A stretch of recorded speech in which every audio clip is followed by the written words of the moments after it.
Tuyen, crush si Laila Cruz, may regalo, grabe, halimaw sa volleyball, marupok sa pag-ibig, Angel Canino, marami ang humanga ng makuha ang best outside spiker, future volleyball sa Pinas lalong aangat. Kilala naman natin ang champion at mga panalo nga sa VNL men's volleyball, grabe ang lalakas nila. Syempre ang mga nanalo din sa Sea Volleyball League first leg.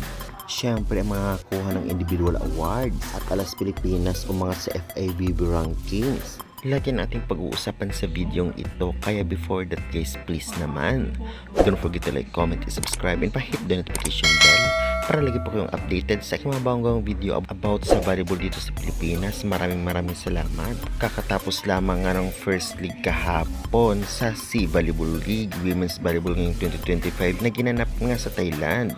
At syempre, nakilala na nga natin ang panalo o nakakuha ng gold, silver, bronze at 4th place. Narito po, nakuha nga ang gold ng Thailand, silver naman sa Vietnam, bronze sa Philippines at 4th place ang Indonesia. Pagkatapos nga matalo ng alas Pilipinas ang Indonesia sa loob ng 4th set. Grabe! At sa championship round naman ay nanalo din ang Thailand kontra sa Vietnam in 5th trailing set. Grabe yung labanan dahil dyan nandito po ang mga nakakuha ng individual awards. Congratulations sa lahat. Dream Team nga, MVP, Pimpi Chaya, Best Setter, Pornpun, Best Outside Hitter, syempre Angel Canino, Adjarapon, Best Middle Blockers, Tad Tao at Tran, Best Opposites, Nguyen at Best Libero, Nguyen Kan. Siyempre, congratulate natin ang Best Outside Hitter natin na si Angel Canino na isa sa mga future ng volleyball sa ating bansa. Grabe lakas niya. Napakabata niya pa, ngunit umaariba na.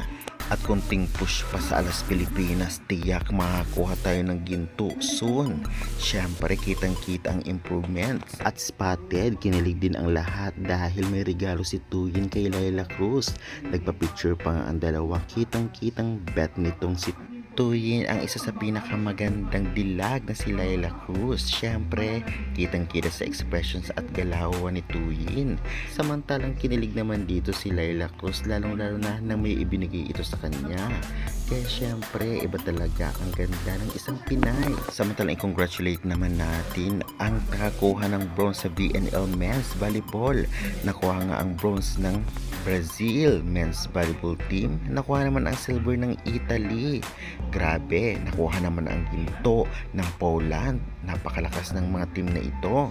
Kaya naman congratulations sa lahat. Samantalang nang malaglag nga ang alas Pilipinas women sa ranking, naging 48 sa slots or sa ranking. Ngayon ay tumaas again ang kanilang ranking, naging 46 na sila sa ranking. Congratulations. At ang Indonesian naman ay nalaglag sa 57 sa ranking. Grabe.